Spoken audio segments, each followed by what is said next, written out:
David Brooks, a 30-year-old black man, hails from a modest family in Atlanta, Georgia.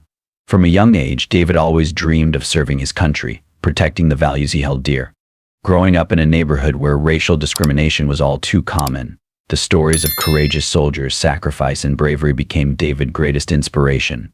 He didn't just want to be a soldier, he wanted to prove that a black man could achieve great things that others often thought were out of reach. David's parents, hardworking and humble, instilled in him the belief that in life, no matter how many challenges you face, patience and hard work would always pay off. You can't let anyone define your worth, his father would say. Respect must be earned through your efforts. This was a lesson that David carried with him, helping him overcome every prejudice he faced on his journey to maturity. Sorry to interrupt the story. Before we continue, we'd really appreciate it if you could like the video and subscribe to the channel. Your support helps us get closer to 1,000 subscribers. It means the world to us. Thank you so much. He worked tirelessly, studying and training within the military, overcoming the rigorous selection process, not just to become a soldier, but to prove that talent knows no color. After months of hard work, David became one of the most distinguished members of the Army Reserve, one of the few black soldiers who had reached such a position. Yet today, as he simply stood in a convenience store holding a bottle of water, David found himself facing an entirely unexpected situation, being detained for wearing his uniform. As he stood there in his uniform, proud and dignified, the officers didn't see that. They only saw a black man. And that was enough for them to question his identity. Why was that? David didn't understand. He just wanted to grab a drink and head home after a long day of training at Fort McPherson. But everything changed in the blink of an eye. With the blaring sound of sirens, 2 police cars rushed into the parking lot of the store. Red and blue lights flashed, bouncing off the store's walls. An uneasy feeling swept over the space. David, standing at the counter, his hand on the bottle of water, felt something was off. Suddenly, the store door swung open and 2 officers entered. One was tall and lean, the other short and stocky. Without a word, they walked straight toward David, their hands hovering near their guns. "Out of the store now, hands where I can see them," shouted the tall officer, Officer Harris. The atmosphere in the store shifted instantly. Shoppers jumped, and one woman dropped her bag of chips in shock. David stood there, still holding the bottle, utterly confused. He had no idea what was happening, but one thing was clear: these were not the men who were supposed to protect and serve the public. The store went silent. People glanced nervously between the officers and David, who stood still, his hands raised, trying to make sense of the situation. His uniform gleamed under the fluorescent lights, his medals and insignia clearly visible. Yet, to the officers, those signs of his dedication and service meant nothing. Without warning, Officer Reed grabbed David by the arm and twisted it behind his back, forcing him to the floor. The cold snap of the handcuffs echoed through the store, and before David could say another word, the officers yanked him toward the door. The water bottle fell to the floor and rolled, forgotten. "You're making a mistake," David said, keeping his voice steady, though the disbelief and frustration inside him were rising. He knew this wasn't right. He knew he had done nothing wrong. Officer Harris simply smirked. "Yeah, they all say that," he muttered dismissively as he shoved David down onto the hot sidewalk outside the store. As David knelt there, the heat from the pavement searing through his uniform, he couldn't help but feel the weight of the injustice he was experiencing. People stood at a distance, watching with their phones out, some recording, others just staring in disbelief. But David didn't resist. He kept his head up, eyes focused straight ahead, knowing that the uniform he wore meant something far greater than the racial prejudice that was being directed at him in that moment. His silence, his calm, was his protest. "I'd like to make one phone call," David said quietly, breaking the tense silence. Officer Reed laughed. "To who? Your lawyer?" "No," David replied, his voice unwavering. "My commanding officer." The officers exchanged skeptical glances, but after a moment they shrugged. They had underestimated the man they had arrested. With his hand still cuffed behind his back, David pulled out his phone. He tapped a single name on the screen, then held the phone to his ear. It rang twice before a deep voice answered on the other end. "Colonel Jonathan Lee. This is Sergeant Brooks. I've been wrongfully detained. They're accusing me of impersonating military personnel," David explained calmly, though his pulse was racing. There was a brief silence before the voice on the other end spoke again, this time slow and deliberate. "Stay there. I'm on my way." David hung up the phone, his eyes never leaving the officers who were still standing there, looking utterly confused. He gave them a steady, unwavering gaze. "Help is coming," he said calmly. They laughed again, dismissing his words. But they wouldn't be laughing for long. A brief silence passed before the voice on the other end spoke again, this time slow and deliberate. "Stay there. I'm on my way." David hung up the phone, his eyes never leaving the two officers who were still standing there, looking utterly confused. He gave them a steady, unwavering gaze. "Help is coming," he said calmly. They laughed again, dismissing his words. But they wouldn't be laughing for long. Time seemed to slow in that tense moment. David remained kneeling on the hot sidewalk, his hands cuffed behind his back, as curious glances from passers-by began to turn toward him and the officers around. Cars slowed as they passed, their drivers looking on. Everything was changing. Although the two officers still appeared confident in their actions, something in the air had shifted, as though some unseen force was drawing near. David remained unshaken. He waited calmly. He knew help was on the way. The call he had just made was no ordinary call. It was to someone who could change everything. Colonel Jonathan Lee, the head of the military and David's superior officer, was not the type to let incidents like this continue without consequences. Just as David had anticipated, black SUVs began to appear at the end of the street. There were no loud sirens, no rush of flashing lights, just the steady hum of engines, as though they came from a force with undeniable authority. 3 black SUVs rolled past, maneuvering around the other cars before stopping right in front of the store. Men in dark suits emerged from the vehicles, swift and confident in their movements. One of them opened the door of the first SUV. Colonel Jonathan Lee stepped out, tall and distinguished, with silver hair that gleamed in the sunlight. His military uniform shimmered with medals and insignia, clearly indicating his high rank. His steps were quick and purposeful, no hesitation, as he moved toward the scene. The atmosphere shifted. People around began instinctively moving aside. Cars on the road seemed to slow down, and the air around them felt quieter.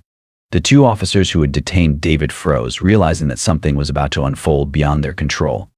Colonel Jonathan Lee stepped forward with an air of authority that was undeniable. His piercing eyes fell on Officer Harris and Officer Raid, who were still standing near David, visibly uncomfortable. The officers, now realizing the gravity of the situation, tried to maintain their composure, but it was clear they were out of their depth. Lee didn't raise his voice. He didn't need to. His calm but unwavering tone carried weight. He addressed the two officers directly, his voice firm. "Which one of you is Harris?" Officer Harris, his face now flushed with the realization of the mistake, raised his hand slowly, his eyes flickering with uncertainty. Without hesitation, Colonel Lee continued, his words sharp and pointed. "I'm Colonel Jonathan Lee, and this man you just handcuffed, this man you humiliated in front of others, is Sergeant David Brooks. He's been serving in the Army for over 11 years with distinction. And you just put him on the ground as though he were a criminal." The officers exchanged uneasy glances, the weight of their actions sinking in. Colonel Lee didn't give them a moment to explain. He continued, his voice cold with authority. "Did you ask for his ID? Did you even bother to check his badge? Did you ask for his name? No? Then you were too quick to assume, and your assumption was wrong."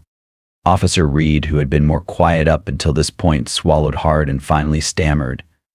We thought he was fake. We didn't know." His voice trailed off as though trying to find some justification for what had happened. Lee stepped even closer, his eyes narrowing as he addressed their ignorance. "You racially profiled one of our own, and now you both will face the consequences." A military lawyer who had accompanied Lee stepped forward at that moment and handed over official papers. "You're both placed on administrative leave, effective immediately," the lawyer said. "Hand over your badges, your weapons, and your radios." Thomas Harris's face went pale. He shook his head in disbelief, his voice cracking as he spoke. "Wait, this is a mistake. We were just doing our job," but his words were empty, drowned out by the weight of the situation. Colonel Lee remained unmoved, his expression stern. "The only mistake here is thinking you could treat a soldier like a criminal just because of the color of his skin. The tension was palpable as the two officers reluctantly handed over their badges and equipment, their futures slipping away. Lee turned back to David, still kneeling on the sidewalk, and placed a reassuring hand on his shoulder. "Get up, Sergeant," he said, his voice softer now. "This shouldn't have happened, but it will never happen again." As David stood up, the crowd of onlookers who had been silently watching the drama unfold began to clap. One woman, tears in her eyes, clapped loudly while another shouted, "That's justice." The officers, now disarmed and defeated, were escorted away by internal affairs, their heads down in shame. David stood tall, his uniform dusty but his pride intact. He had been wronged, but now the truth had come to light, and the justice he had long hoped for had finally been served. The incident quickly gained traction on social media, as videos of David Brooks being wrongfully detained went viral. The footage, showing his calm demeanor despite the abuse he suffered, struck a chord with people all over the country. Comment sections were flooded with messages of support for David, calling him a hero, and expressing outrage at the actions of the two officers. The hashtag Justice for David spread like wildfire, gaining momentum with every passing hour. News outlets picked up the story, broadcasting it on television and discussing the issue on every major news platform. The entire country was watching, and the growing public outrage put immense pressure on local authorities to take swift action. It wasn't long before the mayor of the city made a public statement. Standing in front of the press, the mayor, a somber expression on his face, apologized publicly for the mistreatment David had endured. "This incident does not reflect the values of our city or its law enforcement," the mayor said firmly. "The actions taken by officers Harris and Reed were inappropriate and inexcusable. We are committed to ensuring that justice is served, and that this never happens again." As part of the mayor's statement, he announced the immediate termination of both officers involved in the incident. "We will be conducting a thorough review of our police department's training protocols to ensure that racial profiling has no place in our city. I personally extend my sincerest apologies to Sergeant Brooks and to the entire community who was hurt by this." The decision to fire the two officers was seen as a small but significant victory for justice, and the message was clear: discrimination would not be tolerated. Meanwhile, David Brooks became a symbol of patience, strength, and resilience. His ability to remain calm and composed in the face of such injustice had earned him respect from people of all walks of life. Despite the trauma of the experience, David remained humble. He never sought to be hailed as a hero, but the media couldn't help but elevate him to that status. He was interviewed by national news outlets, and his story was shared as an example of someone who refused to let hate and ignorance define him. In one of his interviews, when asked how he had stayed so composed during the arrest, David simply said, "I've been through a lot in my life, but I've always believed that peace and patience are the real strengths. The system can break you if you let it, but you have to hold on to who you are, no matter what." His words resonated deeply with people, especially those who had faced similar challenges. David became a role model not just for soldiers, but for anyone who had ever felt marginalized or oppressed. His unwavering belief in justice, his dignity in the face of hardship, and his commitment to doing what was right made him an inspiration. As the weeks passed, the ripple effect of David's story spread further. It sparked important conversations about police brutality, racial profiling, and the urgent need for reform within law enforcement agencies. People rallied together, marching, signing petitions, and demanding change, all inspired by the courage of one man who had stood up to injustice. And David, he continued to serve his country, proudly wearing his uniform, but with a newfound sense of pride and purpose. He knew that the fight for justice was far from over, but he had taken a stand, and that made all the difference. 2 weeks after the incident, David Brooks received an unexpected invitation. He was asked to speak at the police academy, where future law enforcement officers were being trained. The invitation came as a sign of recognition not only for his strength but for the message he had inadvertently become the face of, a message about power, respect, and the importance of listening. As he stood before the new recruits, David took a deep breath. He had been through so much over the past few weeks. His name had become known across the country, his face a symbol of resilience, but now he was here, not as a victim or even a hero, but as a teacher who had something important to share with those who would soon wear the same badge that had caused him so much pain. The room fell silent as David began to speak. His voice was calm, measured, but his words carried weight. "I didn't get here today because of some heroic act. I got here because I know what it's like to be judged by the color of my skin, to be treated differently just because of the uniform I wear, he said, looking out over the group of young, eager faces. But I'm not here to talk about the past. I'm here to talk about the future. Your future. You all have a responsibility. Not just to uphold the law, but to honor the dignity of every individual you come into contact with. He paused for a moment, allowing the gravity of his words to sink in. You are given a badge, and with that badge comes immense power. But power without respect is dangerous. It leads to injustice, to mistakes, and to suffering. You must understand that your actions have consequences both for you and for the people you are sworn to protect.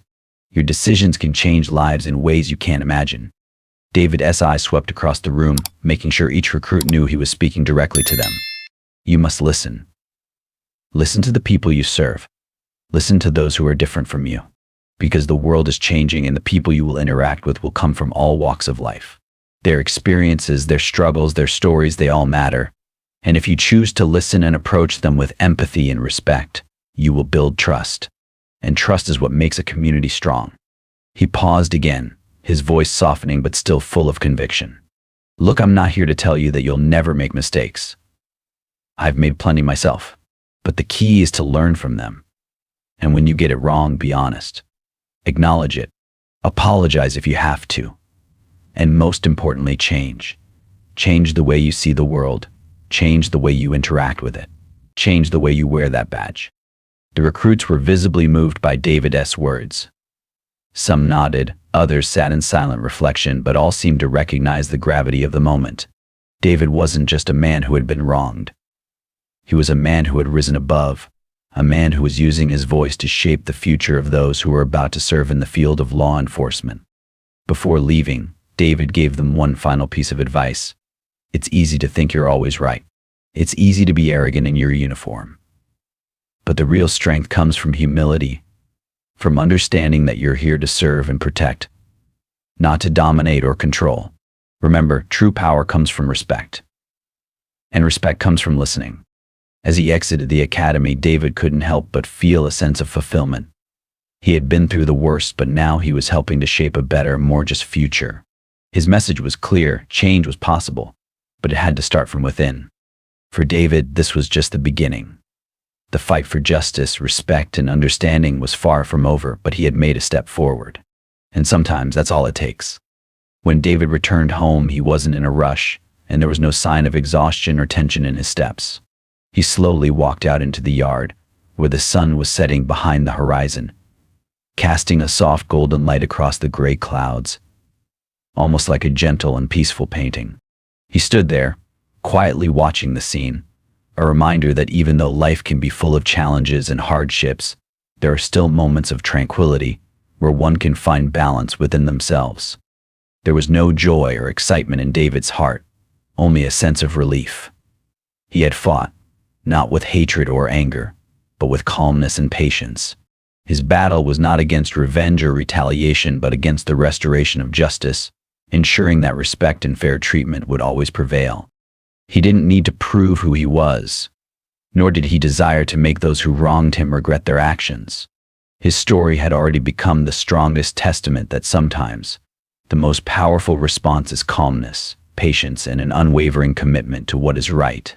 It wasn't sharp words or vengeful actions, but a steadfast belief in justice, the value of respect, and the change one can create through their own actions. David gazed at the horizon, where the sunlight was gradually fading, and in that moment, he felt a deep sense of peace. Though his fight was far from over, he knew he had done what was right. And in that peace, he understood that no matter how many challenges the world may present, as long as we remain persistent and true to ourselves, we will always walk the right path, no matter how long or difficult it may be. As the night fell, David stood there for a long while, not seeking revenge or recognition, but simply to feel that he had won in a way few could, through patience and determination. This story brings us a profound message about the power of patience, respect, and steadfast action in the pursuit of justice. It reminds us that injustices cannot be solved through anger or revenge, but through calmness and courage. I encourage you to share your thoughts about this story. Do you believe that staying calm is the most effective way to address discrimination or injustice? Personally, I believe that sometimes a gentle response can bring long-term strength and lead to real change in society. Note: this story is entirely fictional and created for the purpose of raising awareness. It highlights issues of responsibility, justice, and the importance of treating everyone with respect and dignity. We firmly oppose violence, prejudice, and injustice in all forms. Viewer discretion is advised.